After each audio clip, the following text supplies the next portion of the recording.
इन सब बातों का जिस प्रकार से कोर्ट ने ये तो कह दिया कि यहाँ पर जो है पूजा कर सकते हैं हिंदू, लेकिन पूजा किस लिए, पूजा करके क्या हासिल होने वाला है? कोर्ट ने इस पर कोई निर्णय क्यों नहीं दिया? कोर्ट ने इस बात पर क्यों निर्णय क्यों नहीं दिया कि जो साइंटिफिक टेम्परामेंट की बात जो भारत संविधान करता है, क्या हिंदुओं की पूजा उस साइंटिफिक टेम्परामेंट के अंतर्गत आती है या नहीं आती है? अब तक अगर हिंदुओं ने उस ज्ञानवापी मस्जिद में पूजा नहीं की थी, तो उससे जो है उनका क्या अनर्थ अब तक हुआ है। अब जो ज्ञानवापी मस्जिद में हिंदुओं को पूजा करने का जो अधिकार मिल गया है, तो उसके बाद हिंदुओं को अब क्या मिलने वाला है, इस बात के ऊपर जो है कोर्ट ने क्यों गौर नहीं किया? इस बात के ऊपर कोर्ट क्यों गौर नहीं करना चाहती है? इस बात के ऊपर हिंदू क्यों नहीं गौर करना चाहते हैं? इस बात के ऊपर जो है इस देश के लोग क्यों नहीं गौर करना चाहते हैं? साथियों, ये बहुत अहम सवाल है। यदि किसी भी बात से हमें कुछ हासिल होने वाला नहीं है और उस बात के करने से हमारे बीच में जो है हिंसा पनप सकती है, कलेश हो सकता है, मनमुटाव हो सकता है, आपसी जो भाईचारा है वो खत्म हो सकता है, उसमें दरार पड़ सकती है, तो ऐसी बातों को हम क्यों करें? क्यों किसी के जो पूजा स्थल है उसको छेड़ने का काम करें? आपस में आपने किस प्रकार से गुंडागर्दी करके सुप्रीम कोर्ट ने बाबरी मस्जिद के केस में कहीं पर भी ये नहीं लिखा है कि ऐतिहासिक दृष्टि से एएसआई के सर्वे में ये निश्चित हो गया है कि ये हिंदू मंदिर को तोड़कर बाबरी मस्जिद बनाई गई थी।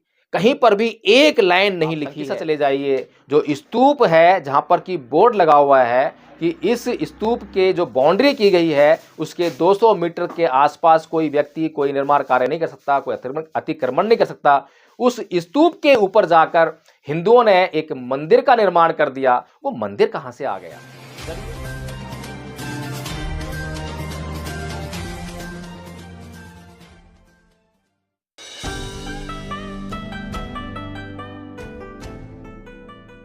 पूरा का पूरा भारत जो है, जिसे पूर्व में जो है जम्बू द्वीप कहा गया, पूरा का पूरा जम्बू द्वीप बौद्ध था।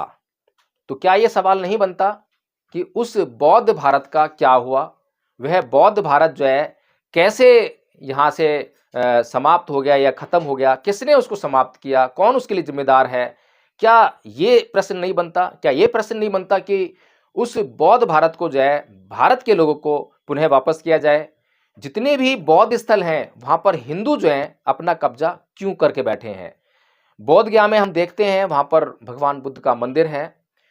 इसके पीछे के जो ऐतिहासिक तथ्य हैं वो इस प्रकार से हैं कि लॉर्ड कनिंघम जो कि एक ब्रिटिशर्स था, जिसने जो ऐतिहासिक किसका था, फाहियान, जिसने फाहियान की पुस्तक को पढ़ के, फाहियान एक चीनी यात्री था, चीनी बौद्ध यात्री था, जो कि भारत में यह ढूंढने आया था कि भगवान बुद्ध के जो धम्म के जो सिद्धांत थे उन पर जो चर्चाएं होती थीं, तो चर्चाओं में जो है अंतर आने लगा था।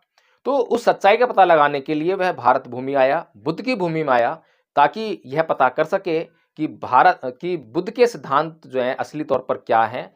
तो उसने जो है अपनी जो किताब लिखी, अपने यात्रा का जो वृत्तांत लिखा, उसमें उसने जो है हर एक स्थल को जो है उसमें वर्णन किया उसका, और बताया कि कितनी दूरी पर चलकर किस दिशा में कौन सा स्थान है। इतनी महत्वपूर्ण जानकारी जो है उसने अपने यात्रा वृत्तांत में दे रखी थी। उसी महत्वपूर्ण जानकारी को पढ़कर लॉर्ड कनिंघम ने, जो आज बोधगया में हम भगवान बुद्ध का जो मंदिर देखते हैं, उसकी खोज की। जब उसने पढ़ा कि फाहियान ने ऐसा लिखा है और वह यहाँ पर खोजने आया, तो उसे कोई मंदिर नहीं मिला। उसने एग्जैक्ट वहीं पर जाकर देखा कि यहाँ पर मंदिर होना चाहिए, यहाँ पर फाहियान ने लिखा है कि यहाँ पर मंदिर होना चाहिए, लेकिन वहां पर कुछ दिखाई नहीं दे रहा था। केवल एक चोटी सी दिखाई दे रही थी और एक टीला सा दिखाई दे रहा था। जब उसने देखा कि ये चोटी सी दिखाई दे रही है और वहां पर एक पंडा पुजारी जो है वहां पे हिंदू तीर्थ स्थल उसको बनाकर जो है पूजा कर रहा था, तो लॉर्ड कनिंघम ने जाके उससे पूछा, तो उसने कहा कि यहाँ कोई भगवान बुद्ध का या बौद्ध स्थल नहीं है। तो उसने फिर से दिमाग लगाया, फिर सोचा, फिर वह पुजारी से बोला कि यहाँ खुदाई करनी पड़ेगी, यहाँ पर ही है। तो उस पंडे पुजारी ने उस लॉर्ड कनिंघम को वहां से मार पीट कर भगा दिया। तो साथियों, उसके बाद लॉर्ड कनिंघम, उस वक्त कलकत्ता में सुप्रीम कोर्ट हुआ करता था, वहां से जो है ऑर्डर लेकर आया और वहां से उसकी खुदाई की व्यवस्था करने के लिए सैनिक वगैरह सब कुछ इंतजाम करा के लेकर आया। और जब उसने वहां पर उस परिसर को जो है जब खुदाई की, जब वहाँ से ये पूरा का पूरा जो टेम्पल आप देखते हैं कि आज भी लगभग आधा टेम्पल जो है नीचे आपको ज़मीन से दिखाई देता है, वो इसी वजह से है। और जब उसकी खुदाई की तो पूरा का पूरा टेम्पल जो बाहर निकला और वह बौद्ध मंदिर था, बुद्ध का मंदिर था, राजा अशोक के द्वारा बनाया गया मंदिर था। ये किसने हड़पा था? इसको हड़पने वाले कौन थे? और उसके बाद भी जब यह साबित हो गया कि ये बौद्ध संपत्ति है, बौद्धों की संपत्ति है, तो उसके बाद वहां पर हिंदू क्या कर रहे हैं? इसके अलावा मद्रास हाई कोर्ट ने जो है एक ऐसे ही मंदिर को जो है हिंदुओं से छुड़वाया, जहां पर कि हिंदुओं ने उस मूर्ति को कुछ न कुछ पहना पुनू के जो है उसको हिंदू देवी देवता बना कर घोषित कर रखा था। तो मद्रास हाई कोर्ट ने इसको डिक्लेयर किया कि ये जो है हिंदू मंदिर नहीं है, ये बौद्ध मंदिर है और उसके अंदर जो हिंदू देवी देवता की मूर्ति नहीं है, ये भगवान बुद्ध की मूर्ति है।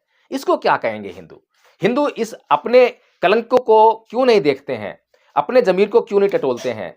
इसी प्रकार से जितने भी तीर्थ स्थल हैं, आप सारनाथ चले जाइए, वाराणसी के बिल्कुल साथ में ही है, वहां पर जितने भी स्तूप बने हुए हैं, जितने भी भगवान बुद्ध से जुड़े हुए स्थल हैं, उनके जो कि ऐतिहासिक स्थल हैं, जिसके 100 मीटर तक या 200 मीटर तक जो एक एएसआई का जो एक पैरामीटर है, इतनी दूर तक जो है कोई भी कब्जा नहीं हो सकता, किसी भी प्रकार का निर्माण कार्य नहीं हो सकता। बिल्कुल सटाकर उसी के हर एक जो ऐतिहासिक दृष्टि से जो महत्वपूर्ण चीजें हैं, उनके साथ में मंदिर बना के रखे हैं हिंदुओं ने, उन पर जो है अतिक्रमण कर रहे हैं हिंदू लोग। आप संकिसा चले जाइए, जो स्तूप है जहां पर कि बोर्ड लगा हुआ है कि इस स्तूप के जो बाउंड्री की गई है उसके 200 मीटर के आसपास कोई व्यक्ति कोई निर्माण कार्य नहीं कर सकता, कोई अतिक्रमण नहीं कर सकता। उस स्तूप के ऊपर जाकर हिंदुओं ने एक मंदिर का निर्माण कर दिया। वो मंदिर कहां से आ गया? जब ये ऐतिहासिक दृष्टि से एएसआई के सर्वे में ये साफ हो गया और वहां पर जो चीजें निकल कर आई हैं खुदाई में, उनसे साफ हो गया कि यह एक स्तूप था। वहां पर जो सम्राट अशोक के द्वारा बनवाई गई जो है कुछ मूर्ति भी वहां मिली हुई है।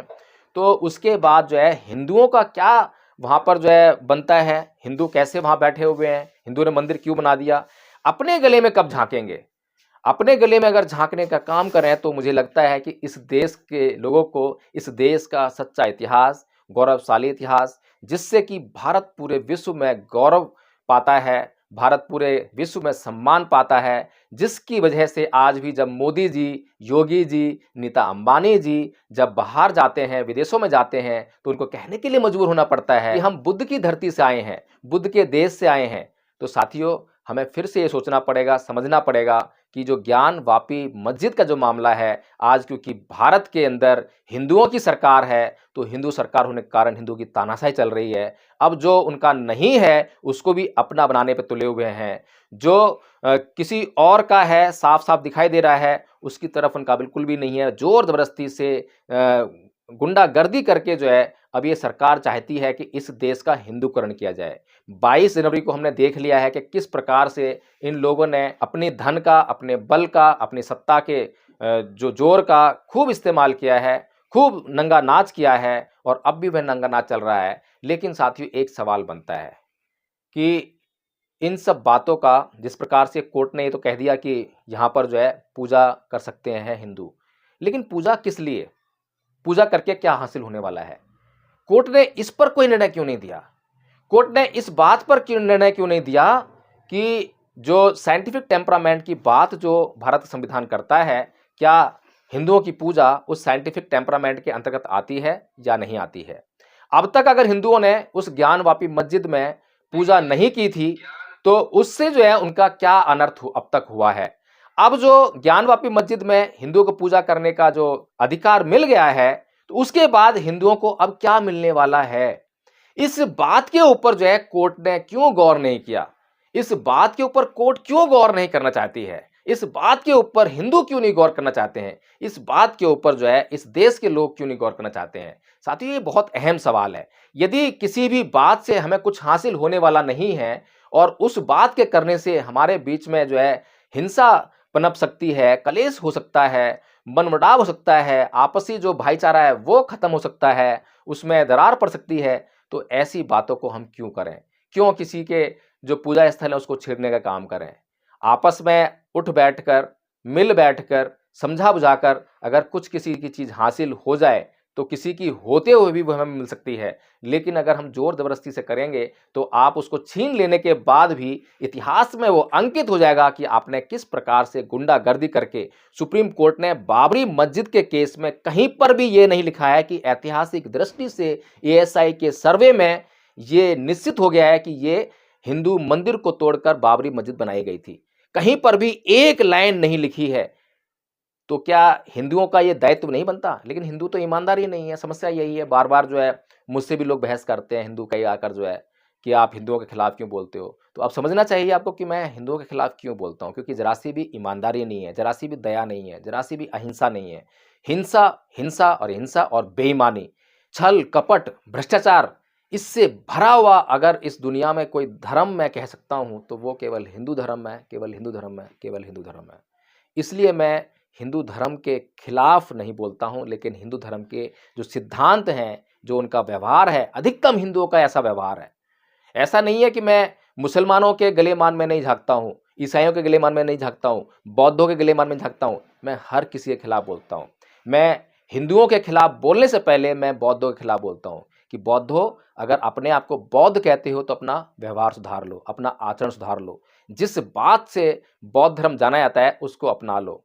तो साथियों, मैं हर एक भारतवासी से यही अपील करूंगा कि चाहे वो ज्ञानवापी मस्जिद हो, बाबरी मस्जिद मामला हो, अयोध्या का राम मंदिर मामला हो, ये जो मामले हैं ये राजनीतिज्ञों के द्वारा, राजनेताओं के द्वारा अपनी राजनीति करने के लिए तैयार किए जाते हैं। इसमें आपके अधिकारों से कोई लेना देना नहीं है। इसलिए आप इन पचड़ों में ना पड़ें, आपसी भाईचारा ना खोएं और आपसी भाईचारा, शांति व सौहार्द को बनाए रखें। अगर आपके बीच में ऐसे लोग आते हों जो आपको ऐसी बातें कहते हों कि जय श्री राम बोलिए, झंडा लगाइए, इस तरह से कीजिए, आप अपना दिमाग जरूर चलाएं।